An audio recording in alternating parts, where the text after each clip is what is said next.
اسلامی قانون نامہ کے ساتھ میں حاضر ہوں، آپ کا ہوسٹ حافظ عبید الرحمان۔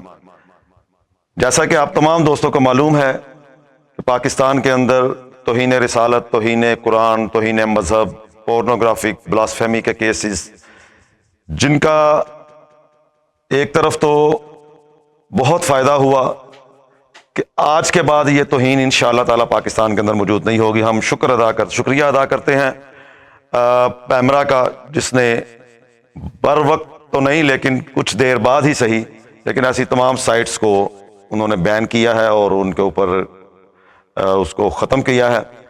تو اس کے ساتھ ساتھ یہ جو پروپیگنڈا چل رہا ہے ون ٹائم شیئرنگ کا، یہ جو پروپیگنڈا چل رہا ہے کہ پاکستان کے اندر ایسے ہی مظلوم لوگوں کو پکڑ لیا گیا اور ایسے توہین کے مقدمات میں نامزد کر دیا گیا، یہ پروپیگنڈا جو ان کا اپنے ہی بیانیے کے بوجھ تلے ڈوب گیا ہے، انشاءاللہ تعالی وہ آج میں بے نقاب کروں گا۔ سب سے پہلا پروپیگنڈا ہوا یہ بے گناہ ہے اور انہوں نے کوئی توہین کی نہیں، اس وجہ سے جو ہے نا یہ ان کو ویسے کسی ذاتی اناد کی بنا پر پکڑا گیا۔ حالانکہ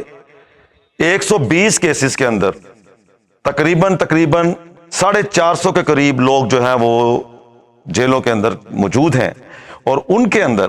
کسی کا بھی آپس میں ایسا تعلق کنیکٹ ثابت نہیں ہو سکا جس سے پتہ چلے کہ ان کی کوئی پرانی دشمنی تھی یا کسی کے FIA کے ساتھ یا کسی ایجنسیز کے ساتھ ان کا کوئی ایسا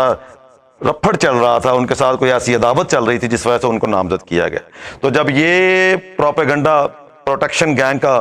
ایک زمین بوس ہوا تو پھر انہوں نے ایک اور شوشہ چھوڑا کہ جی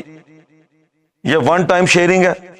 تو ون ٹائم شیئرنگ کے ساتھ جو ہے نا انہوں نے کیا، تو پھر الحمدللہ ہماری وکلا ٹیم نے چیلنج کیا پورے پروٹیکشن گینگ کو، پورے اس بیانیوں کو جو پیش کر رہے تھے لبرل مافیا کو، مومبتی مافیا کو، کہ 120 کیسز میں سے ایک بھی کیس، سنگل کیس بھی ایک ون ٹائم شیئرنگ کا دکھا دیں تو الحمدللہ ہم ان کے ساتھ کھڑے ہوں گے بجائے اس کے کہ ہم اس سائڈ پہ کھڑے ہوں۔ تو جب یہ بھی دن دکھایا جا سکا، پھر ایک اور بیانیہ گھڑا گیا کہ جی یہ لڑکی کا چکر ہوتا ہے، اس کا باہر کے ملک کی نوکری کا چکر ہوتا ہے، اور پھر اس کے ساتھ یہ بھی کہا گیا کہ اس کے اندر